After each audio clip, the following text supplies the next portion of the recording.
हम इंसानों की वजह से इस धरती से अब तक 905 जानवरों की स्पीशीज विलुप्त हो चुकी है और 45,000 ऐसी स्पीशीज है जो विलुप्त होने वाली हैं। बट क्या हमको इससे कोई नुकसान हुआ? शायद नहीं।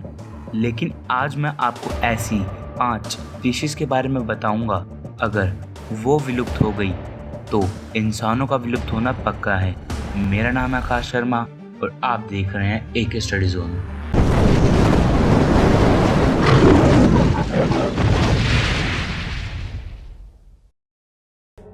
बैट। चाइना की वजह से चमगादड़ों की जिंदगी बर्बाद हो गई है, ये बात तो हम सब जानते हैं। चमगादड़ों की 1200 स्पीशीज हर साल फसलों को लाखों नहीं करोड़ों कीड़ों से बचाती हैं।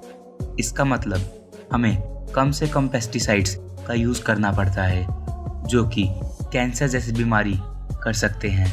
क्या आपको पता है चमगादड़ हर 1 घंटे में 1000 मच्छर खा लेते हैं, जिसके कारण हम डेंगू और मलेरिया जैसी खतरनाक बीमारी से 60% तक बचे रहते हैं।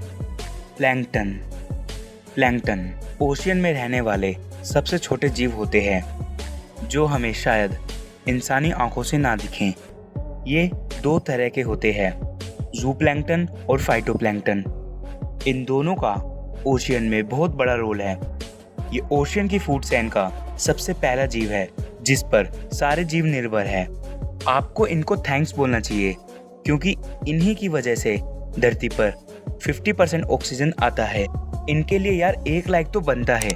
और हाँ, बोलना भूल गया, अगर इस चैनल पर नए हो तो सब्सक्राइब कर देना और साथ ही साथ उस बेल आइकन को भी दबा देना।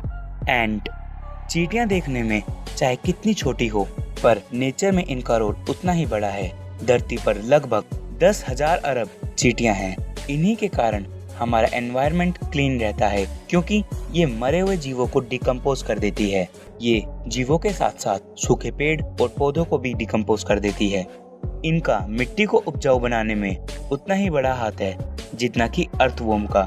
चींटियों की वजह से फसलें कई लाखों कीड़ों से बचती हैं।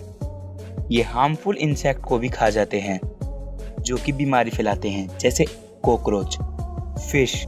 अगर हम रिसर्चर्स की माने तो हमें पता चलेगा कि मछली क्लाइमेट चेंज से धरती को बचा सकती है। बट कैसे? समुद्र का pH यानी कि अम्लता बढ़ते CO2 के कारण घट रही है। इसका मतलब ओशियन की एसिडिटी धीरे धीरे बढ़ रही है, जिसे मछली का कंट्रोल करने में बहुत बड़ा हाथ है। मछली अपना एक्सक्रीटरी मटेरियल यानी कि OT कैल्शियम कार्बोनेट की फॉर्म में रिलीज करती है, जो कि कार्बन डाइऑक्साइड को ओशियन में धीरे धीरे कम करता है, जिसकी वजह से ओशियन का pH नॉर्मल रहता है। अगर मछलियां इस धरती से गायब हो जाए तो ओशियन की एसिडिटी इतनी बढ़ जाएगी कि सारे जीव जंतु मर जाएंगे। साथ ही साथ वो ओशियन किसी तेजाब से कम नहीं होगा। बी। धरती पर लगभग मधुमक्खियों की 20,000 प्रजाति हैं। यहाँ तक कि महान साइंटिस्ट एल्बर्ट आइंस्टाइन ने भी कहा है, अगर धरती से मधुमक्खियां गायब हो गई तो इंसानों का अंत पक्का है, क्योंकि ये दुनिया की 70% फसलों को पोलिनेट करती है, जिनकी वजह से हमें फसलें खाने को मिलती हैं। ये भी फसलों को कई सारे पेस्ट से बचाती हैं। साथ ही साथ मधुमक्खियां हमें कई सारा हनी प्रोवाइड करती है। मधुमक्खियां हनी के साथ साथ वैक्स भी प्रोवाइड करती है। वैक्स कॉस्मेटिक प्रोडक्ट्स बनाने के लिए यूज होता है और ये पोलन कैप्सूल्स भी प्रोवाइड करती हैं। एथलीट्स अपना स्टेमिना बढ़ाने के लिए पोलन कैप्सूल्स को लेते हैं। सो फ्रेंड्स, वीडियो अच्छी लगी हो तो नहीं, यहाँ तक अगर आपने वीडियो देखी है तो शायद आपको अच्छी ही लगी होगी। सो सब्सक्राइब कर देना, बेल आइकन दबा देना, कमेंट, लाइक और शेयर भी कर देना।